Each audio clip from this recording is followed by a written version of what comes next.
In this class, we're going to talk about how to customize your resume. A lot of people think that they can make one perfect resume and send that to all companies, and that's unfortunately just not the case, and that's not going to cut it anymore. Given technology and what people are looking for with the volume of people applying to companies, you really need to stand out. So that's what we're going to cover in this class. There's a lot in here, so let me quickly give you an overview of the agenda. We're going to talk about our approach and kind of the way we think about it. We're going to talk about job descriptions and how they really are companies telling you what they are looking for and what for you to look for when you kind of dissect them and go through them. How you're going to customize your resume and the kinds of things you're going to do and how you can be efficient about that process. Then cover letters and references for when you need them. And then we'll do a little bit of a wrap up with some of the other things you can cover. So with that, excited to walk you through this class and the upcoming section. So we'll see you in the next section.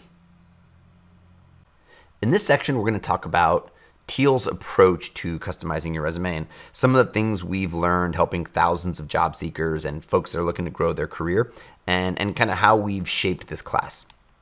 So one thing about the mindset, and a thing you'll hear us say a lot, is that you are now a salesperson and the product is you, right? When we're out there, sometimes it's tricky to be our own advocate. It's hard to sell.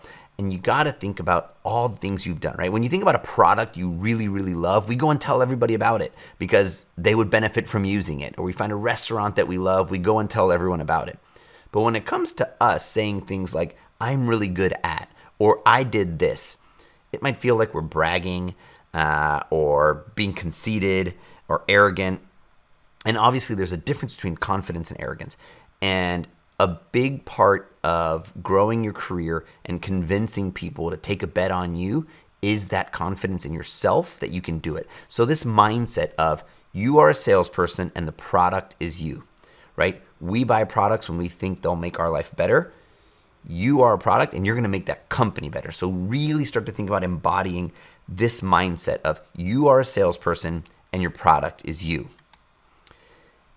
To be able to do that, you need to tailor your offering per company because every company is looking for a different product.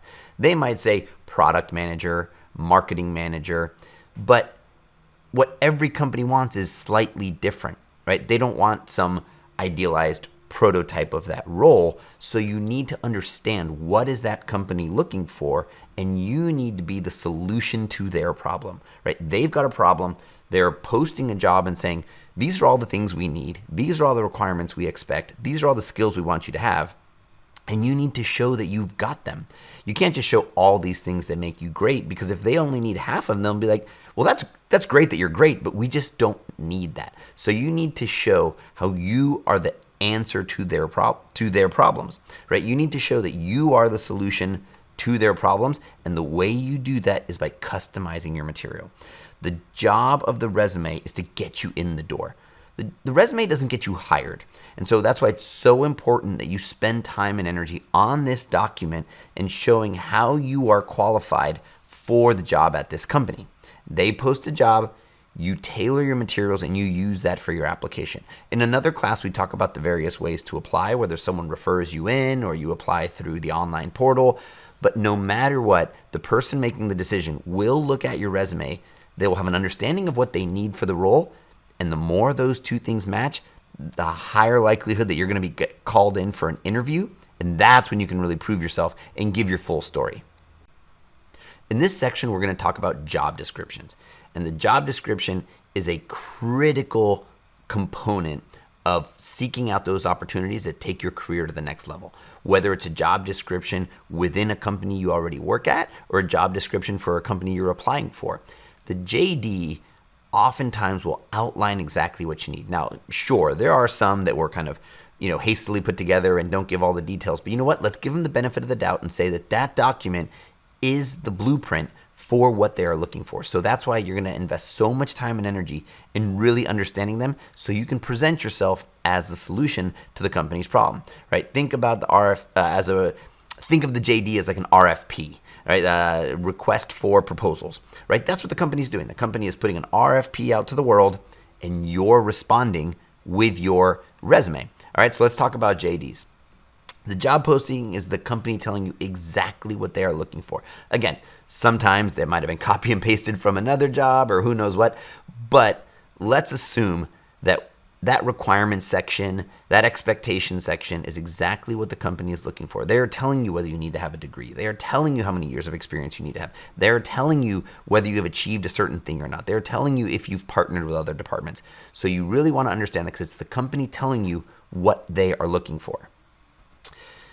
Job descriptions generally have these 4 to 6 sections. There is no standard. They're all not done in the same way. So it's really on you to start to discern these, but these are generally what you'll see in there.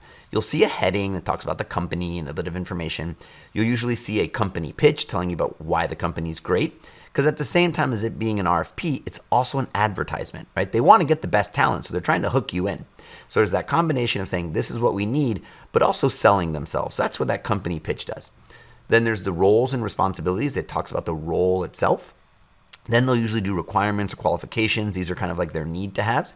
And then a little bit more of that selling and telling you about the company. So they'll talk about their benefits and perks and usually like some compliance stuff depending on the size of the company.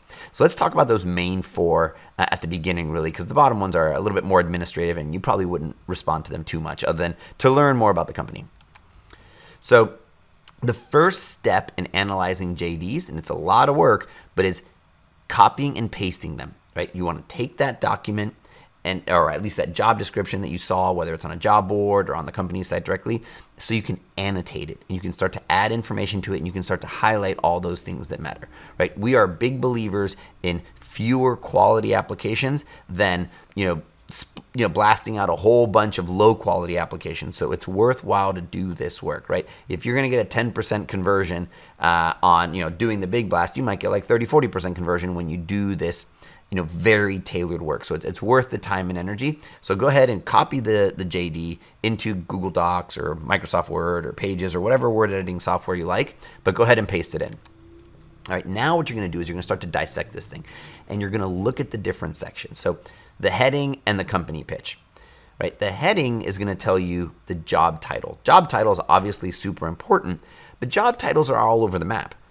Some companies use titles to kind of inflate the role, others don't. So one thing we often recommend is go look at other job postings at that company and see how they're using titles. Is it specific to that department? Is it specific to the whole company? But it'll give you a sense of like where it sits within the company. Does director mean a lot at this company or not? In some companies and in some industries, VP doesn't mean much. And in others, it's incredibly rare and hard to get. So look at that. Next is when it was posted, right? When job posts start to get a little stale, they're probably not going to be as attentive to applicants. So, 2 to 3 weeks is kind of the furthest. If a post has been out there for months, something's probably a little fishy. So pay attention to that. Then look to see where you sit in the organization, right? This is going to help you do your research as you learn. So in this saying, you're part of the marketing team, right? Look for those cues, and if you could almost start to construct like a mental org chart of the company, that's super helpful. And then look for some culture and tone and style, because that might affect the way you speak when you get the interview, how you write. So look out for those things, and they talk about their goal and what they're trying to do and their mission as a company. And so that's the kind of stuff you'll see in the heading and the pitch. Now the role. The role is where they will paint like a broader picture of the expectation. They're not getting into the nitty gritty of the details. So they might give you a few cues to like what matters. So, in this case, retention and engagement are going to be important and improve the experience of our members. They use the word member, not customer, not user. So think about that and take that into account. And then what I consider like the JD honeypot is when they tell you who the role reports to, right? You don't get that often, but it's wonderful because now you can go research that person. You can learn about them. You can learn about the kind of hires they've made, which will give you some kind of inclination of what they're looking for. So if you can get this role will report to, that's really great. And always look out for that by title, because then you can go find that person online. Next is the responsibilities, right? And again, not every JD is posted a little bit different, but this is kind of what you're looking for. They might call it something different. But this is where they talk about what the role would be looking for and what would be doing on a day in and day out basis. And you're starting to see an explicit call out for the abilities that you need to have. You've managed a team. You've built a team strategy. You've used a CRM. They may do it broadly like a term like CRM, or they might say Salesforce or HubSpot or Marketo, right? And so you want to look at that because those are going to be terms you're going to want to put into your resume. So when they use what's called the applicant tracking system to filter resumes, your terms came up. Because the way this process usually works is a hiring manager will go to a recruiting team and they'll say, this is what I'm looking for. They will put this together, but then the recruiting team needs to go find the people and vet people before it makes its way in. So they need to hone in on just a few key things that really matter, and then they go deep. So that's what you're looking for here in responsibilities. And it's going to be on you to prove that you've done this before, right? So that's why you want to get these terms. And that's why we say you want to respond to this JD. You want to just talk about like all the things you've ever done. They are saying explicitly in this JD, this is what we need. And you want to line these up one by one and knock them out and say that you've done them before. Then comes the qualifications, or oftentimes, maybe requirements. And they're starting to say the things that are generally the kind of like deal breakers, right? So 10 years of experience. That's not to say that you can't apply for this job with 7 years of experience. With 2, that might be a little hard. You're just going to have to work harder to get those and, not just apply online and get someone to get you in and make your case. But these tend to be like, pretty rigid. Again, you can definitely get past them, but this is the company telling you things. So you really want to focus on the qualification section and be mindful of if you don't meet any of these qualifications, what kind of work are you going to do to make the case for them to hire you and for you to prove that even though you don't have the years, you are beyond capable of doing this. So look out for these, and you really want to make sure that you address these in your resume. Once you've done that full analysis, your document will start to look something like this. You'll highlighted the keywords, you have highlighted the parts that are most important, because that's going to be something you can go back to when you start to customize your resume and make sure that you address these one by one. And so you use this as a little bit of a plan. And the good thing is, as you do more of these, you'll go building out your master resume, and they will be faster and faster to produce. Right? You'll get better at identifying the things that matter. You're probably applying for roles that are similar in title and similar in responsibility. So these things will start to overlap, and you'll get a ton of reuse. So the first few might feel like a little bit of a slog, but little by little, you'll gain more efficiency, and you'll be able to customize these applications very quickly. But your results will be much, much better. We've got a couple tools that can help you do this. First and foremost is the Teal job tracker. It's part of your Teal membership. You get access to it. It's a tool to really help you manage the job searching process. The job searching process can be incredibly painful and slow and take a lot of time. And you really got to do a lot and do it well. So we want to give you that. So I'll quickly walk you through this tool and how it works in case you haven't used it, but we won't take too much time on it. So a couple ways to get to the Teal job tracker. Right within the platform, if you go over to the tools section, you can search for it. It's called job tracker, or it's one of our key features. So it's right here in the job picker. If you go to job tracker, it'll pop you over to it. And if you haven't set it up before, you might go through like an initial onboarding that walks you through some things and how to set up the Chrome extension. But here is the job tracker fully filled out. Tina Miller's been using it for a while. And we're really trying to keep it as close to a spreadsheet as possible because it's what a lot of us use to manage this, but layer on that additional information that makes it really powerful. So when I click on a role, I start to be able to track things like the day that I applied, when do I want to follow up by, if I'm really excited by this role, and I can track where it is in the process. As a premium feature, you got to be a premium member to see this, we will automatically highlight some of those skills for you, the hard and soft skills. Now, it won't get 100%, but it gets a fair amount of them, and it can guide you in that right direction of the kinds of things that you would look for in your custom resume. By default, you'll just get the JD, so you can copy and paste it quickly. So you'll have that here. It just won't automatically highlight the keywords for you. You can also then start to add notes. You can add contacts as the people that you meet along the way. And little by little, we'll add more information. But the main thing is that you can then move it over to preparing manage your funnel, and start to get that ready. So for this phase of the job search, that's really the main thing you'd want to use in the job tracker, but more broadly, you'll use it for a lot of other things. The other thing you want to make sure you're using is the Chrome extension. You'll want to, there's other videos on how to install it. It's pretty straightforward. We'll walk you through it, but it is by far the biggest time saver. So let me show you how to use that. So here I am on LinkedIn searching for jobs within the job search interface of LinkedIn. And any job that I'm excited about, let's say this job at Salesforce, Marketing Cloud, I use the Teal Chrome extension.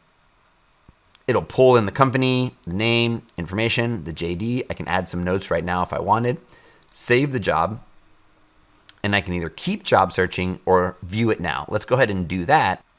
And here's the job right within the job tracker. Again, if you're a premium member, it'll automatically highlight the keywords for you and save you a bunch of time when you want to make sure you address those in your resume. But otherwise, the JD would be there without no keyword highlighting. And so you have that all there for you. And you can do everything else and move it over to preparing once you're ready to apply for this job. But the job tracker should save you really a bunch of time in that process. Let's jump back over to the presentation. So we just talked about the job tracker. It works with a bunch of sites beyond LinkedIn. It works with Indeed, Glassdoor, and honestly, every day we're adding more and more sites because the idea is to give you one central place to do this and look at it in the same format because every job board is different, but this will allow you to quickly jump through them. So again, highly recommend using the job tracker. It's free. It's included as part of your membership. Highly encourage you to get the premium features because it saves you a tremendous amount of time. But also, you can very much do it by hand if you wanted to. Another tool we highly recommend is a tool called Job Scan.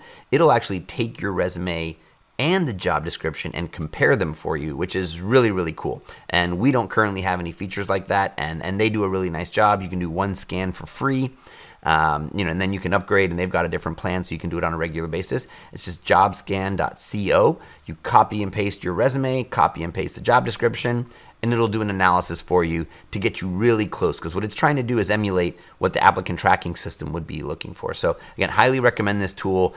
We've listed it on the page of the class itself, and it's in the tools section. It's just a third-party tool not built by Teal, but it's really wonderful, and we highly recommend it. In this section, we're going to talk about customizing your resume. This is where you really start to do a lot of work. In the last section, we talked about how to unpack a job description, and how to use some tools to help you do that faster. Now you start to actually produce that resume. So let's go ahead and dive in. First, we recommend that you create a master resume. And this is a little bit of a new concept, right? Because oftentimes we'll make that one resume, we'll either use that one everywhere or we'll kind of do that save as, and we'll continue to make different versions. What we are saying is do a little bit of extra work here and create one document that has everything in it. It's an exhaustive document. This isn't the one where you're editing and curating and different versions of. This is the one that's supposed to have everything. So every time you make a new achievement, you add it here. Every job title, every permutation of a job title that you're excited about, you add it here. If you've got different versions of your blurb, you add them here. We've got a template that you can use right in the Teal platform. If you go over to the tools and look at our templates, you can use this Google Doc if you'd like, or you can obviously make your own. You want this to be exhaustive and have everything. We've got a working version of a Teal application called the Master Resume or the Resume Builder. It's really focused on achievement building and having this one index and log of your career. At the moment, it doesn't produce resumes, but it does give you a structured way to do it, and it's got a really great achievement wizard. But you would have to then copy paste these one by one into a more sort of beautifully formatted document. We're working on eventually having that, but we're really focused on the content and less so on the presentation. So this tool's here, and you can continue to add your achievements, and we recommend that you use it. But if you want to keep it in a doc, that works just as well. This is part of the free Teal membership.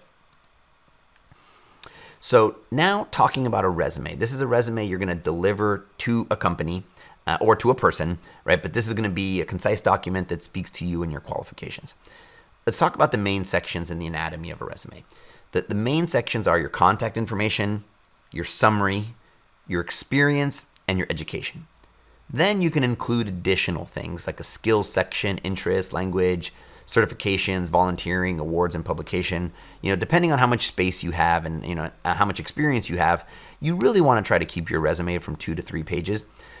A lot of people ask, like, does it have to be 1 page? Does it have to be 3 pages? My advice I always give is if your first page doesn't hook them, it doesn't matter how many pages your resume is. The first page has to be stellar and has to get people excited about you. And then if they think that's great, they'll read 5 pages. But they're not just going to like rule you out because it's too many pages. So I think no matter what, the first page has to be amazing. And it matters a little bit less if you've got 2, 3, 4 pages. So you want to make sure you hit the high notes on the first page.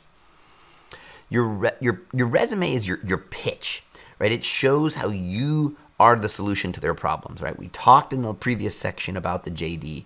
The resume is the tailored response to that request for information or that request for a proposal. They've said they've got a problem.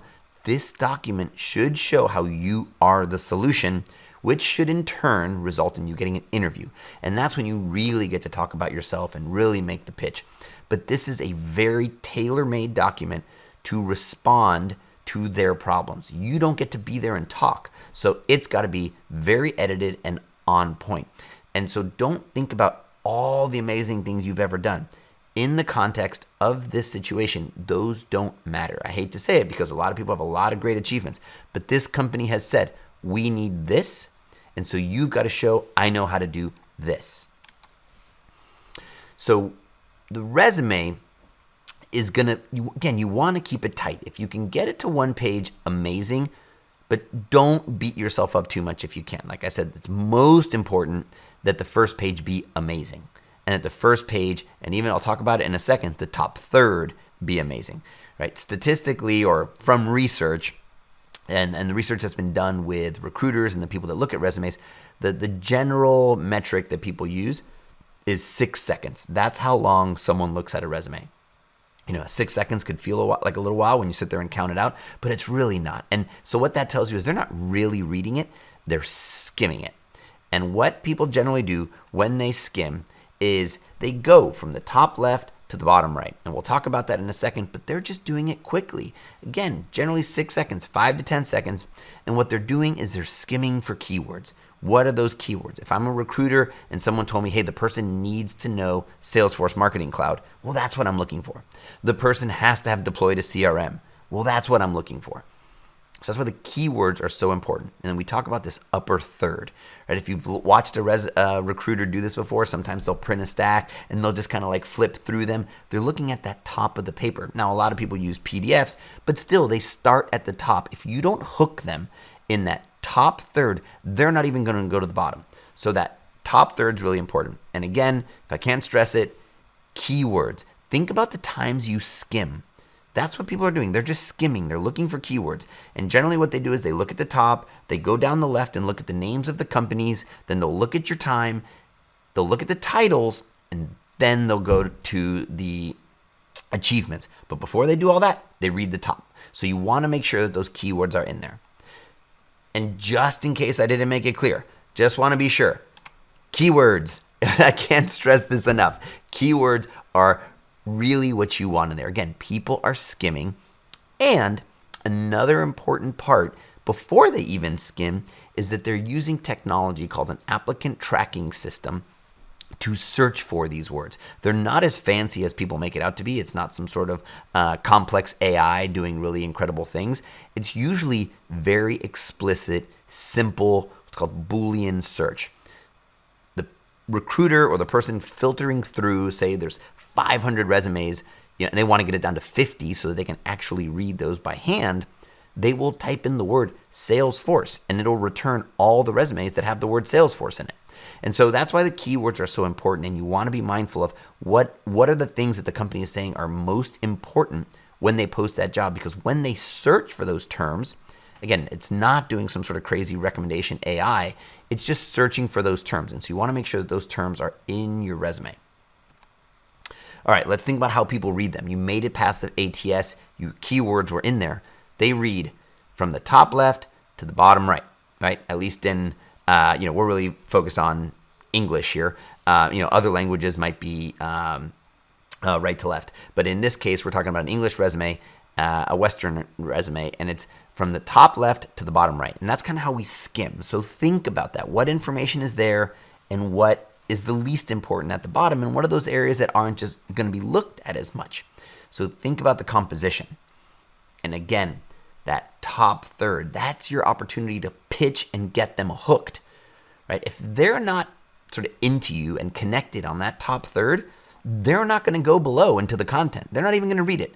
So, keeping that really concise, and then that blurb, that pitch that talks about the entirety of your career is critical, and then the details of your career. All right, let's talk about each section. Sometimes we'll see people take too much space for their introduction. They'll put their name and then a line and then a line and then a line for each of the information. We like to just keep it simple across the top. What do they want to see? My name, where I'm at, email. I'll get the other stuff if I want it. Really compress that down. So we like the single line. Then straight to the blurb. The other thing we like right above the blurb is the title you are applying for. Because if they do a search, right, they're going to search for the title that they're hiring for. And one of the things, if you've never had the title, then it's not going to show up on your resume.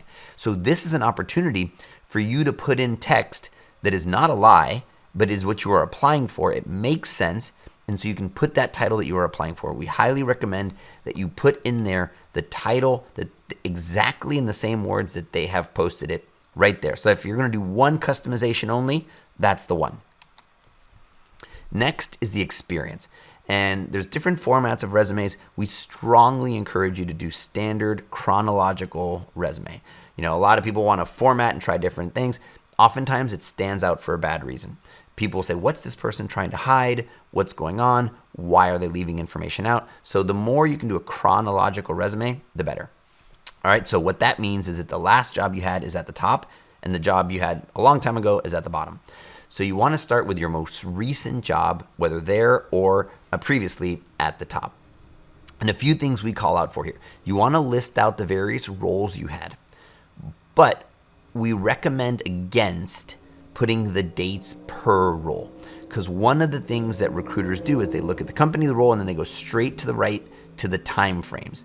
They may not realize that those were all within the same company, and you run the risk of coming off as job hoppy. So we strongly recommend that you do your start and end date at the company. The exception to that is if you've been at the same company for a very long time, I would say 5 to 10 years, and you want to show your ascension within that time, then it may be worth it, because you want to show that you progressed and you didn't just stay stagnant. So that would be a reason you wouldn't do it. But if anything under 5 years, we recommend that you do it, because then it might look like you changed jobs every year and you didn't. You were moving within one company. So that's why we recommend start and end date of the company. The other thing is we recommend month and year. When you leave off the month, you're trying to leave something out. Remember, recruiters are looking at these hundreds of them a day. They'll see that that's something fishy. You're clearly leaving it out for a reason. So unless you have a really good reason, month and year. All right? And then your achievements, that first job, the one that you're in or you most recently had, that's by far the most important, because that's the freshest. So you can go a little bit bigger there, maybe a total of 3 to 7 bullets. But then jobs after that, be mindful of not to put too many. I would say 3 to 5. And the further you go, the smaller, right? Because that was really a long time ago, and they're just not going to give you as much credit for it. Now, remember, go back to the JD and look at those keywords that they used. If you're going to really invest in doing a customized resume, do this work. This is where the company is telling you, these are the things we want to see in here. The hard skills, the soft skills, the actions they want you to take. So you're going to take that information and you're going to plug it into your achievements. And one of the biggest mistakes people make on writing that part of the resume is they just do it very descriptively. They just talk about what their day-to-day responsibilities were, the day-to-day tasks they were doing. And that's uninteresting. It doesn't prove that you have the ability to take on this role, and it doesn't in any way give them confidence in hiring you for it. So something like worked with the tech team to increase web traffic, that's not good. Or it's even worse, I've seen people just say worked on the company website. That doesn't help at all. You want to build good, robust achievements that empirically prove that you've done this, right? We go into deep detail in the personal branding class on how to cover that, but here we're going to talk about it lightly because we want to make sure that you take these things into account as you are building out your achievements. So you want to include measurable metrics in your achievements, and you want to show that you've done this. And so the way you do that is you stick to this very simple formula: a success verb or a positive verb, a noun, what was that thing that I affected, the metric, and the outcome. What was the positive outcome from this work that you did within the company? So here's an example. I grew engagement by 200%, which led to doubled revenue in 3 months, right? So success verb, I grew. That's good, right? Success verb could also be reduced because I saved money, depending on the role you're applying for. What was it? Engagement. That was important to the business. By how much? 200%. That's significant, which led to a doubling of revenue in 3 months, right? This is a person I want on my team. This is a person that knows how to talk about success, who knows how to talk about achievement, and can give me specific metrics that can prove they did this. And now I want to interview this person and I want to talk about it. I want to ask questions about this, and now I can give lots of color. So just this very simple little statement can say a lot about what you're capable of doing. So remember, the better your achievement, the more it proves you have these abilities, and you want to get those metrics in there. Metrics are memorable. We remember numbers. There's a reason that they put big numbers in the news, and they put big numbers, when they're talking about successes or streaks. Numbers are memorable, and they prove that you have the ability because it gives some meat to the statement you're making that you know how to do this, and that's going to be a great conversation when they bring you in for the interview. It also shows that you know how to talk about yourself in this empirical way, which is in and of itself a great ability. All right, so here's some examples we can look at. If you do planning of events, you can say, organized and sold out a charity event, 300 people for $500,000. Right? I want that person. You know how to do it because when I do events, that's the kind of outcomes I want. I don't want to know that you just know how to plan events. I want to know that you plan successful events that drive business outcomes, right? And you can see that. We won't read all of these because you can pause the video and watch them. But, training. Oftentimes people will say, well, the thing I did or the work that I do, it's not measurable. Not true. It's all measurable because ultimately businesses are measurable and they must be measured, right? They got to make money. They got to save money.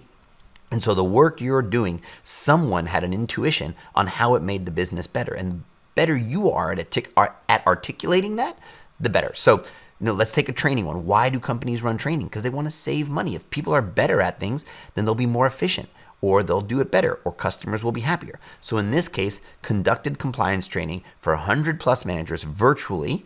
Right now I'm showing that I know how to do it with the times. It wasn't in person, at 5 locations that reduce company costs by 50%. Okay, I want you to do my training at my company because you understand how it was effective, and when you did the training, you measured it. Now, one thing people ask us all the time is how accurate do the numbers need to be?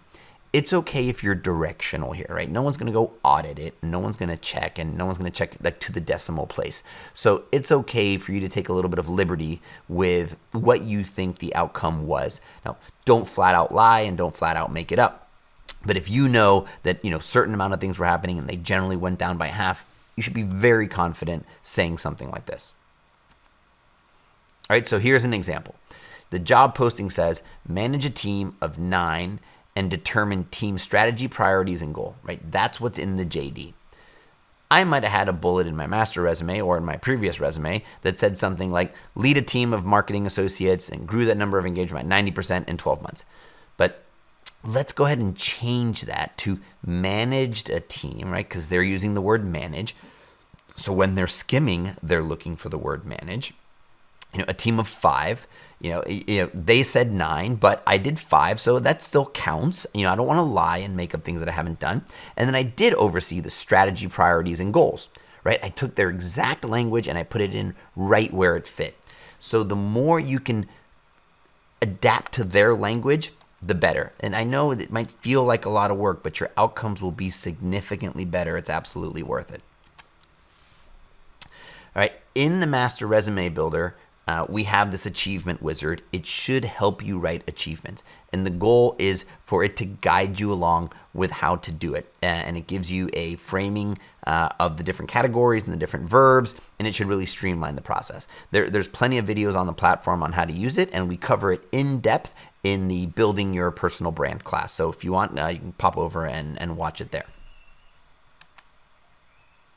All right, the next section is your education and your skills, right? These are opportunities to put in more keywords. Your education, you want to go ahead and put in all your degrees because oftentimes they're required, so you want to make sure you did that. But unless there's additional information about the topics you studied, you want to keep it pretty minimal. Maybe, if you're early in your career, that might matter a little bit more because you're looking to get some more substance into the resume. But if you're a little later in your career, 5 years plus, it's not going to matter as much, right? They're really going to focus on what you've done and what you've achieved professionally.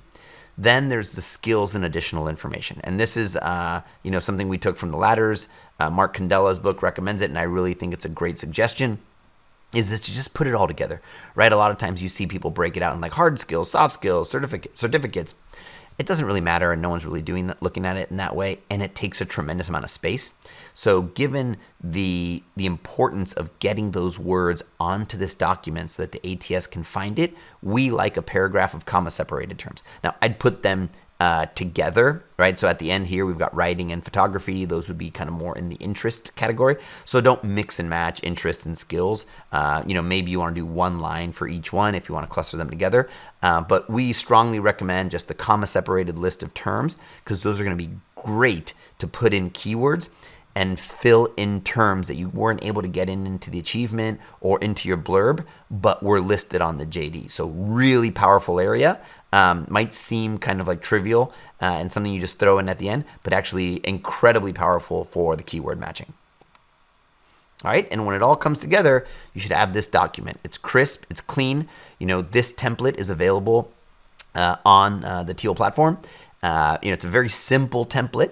What it's trying to do is use weight of text that goes naturally to where people look. The first thing they do is they look at your name, the title you're applying for, so you're conveying this is the job I want. They will then go to the companies. What are all the companies you've worked at? They will then go to your tenure, and then they will look at the titles. And that's exactly what we've done with the weightings of the fonts here. Naturally takes your eye there, and then they go to the achievements. All right, so think about that. There's tons of great templates online, but the most important takeaway here is be deliberate with your space. Don't try to cram a whole bunch of words on there. If you can edit this and make it crisp and tight, that says more than just loading up the document with a size 8 font with no spacing because you're trying to comply to the one page. Too many people we've seen get obsessed with the one page thing. I would say make the first page incredible. That's the most important thing. So get that blurb to be on point, that first job you had to get really excited about. And then I promise you they will turn the page and look at the second and look at the third. But if the first page stinks, doesn't matter if your resume is only one page, you're not going to get called back for an interview. So make sure that this first page is incredible. In this section, we're going to talk about cover letters and references. And these are oftentimes asked for, but not always. So it's a little bit of a conditional, and they may come a little later in the process. So a cover letter allows you to craft a narrative that aligns both with you and the position. And it might allow you to give a little bit more color than you would have in your resume. And it also can happen in a couple different ways. It might be in an email itself. It might be a separate document. And some companies explicitly require cover letters. Now, if they don't and you submit one, from what we've seen from our interviewing with recruiters is that there's a very low likelihood that it will be read. But that said, if you submit one, make it really good. Because if it's generic and they read it, they can tell and they don't like it. So if it's required, you've got to do it well. If it's not required, we recommend that you don't do it. But if you do, tailor it and make it specific to the role. Don't just copy paste because people can tell. All right, so a few things to think about when you're putting together your cover letter. If it's required, again, do it. Take note if it's required or optional. If it's optional, strongly recommend that you don't do it. It's an opportunity for you to make your case.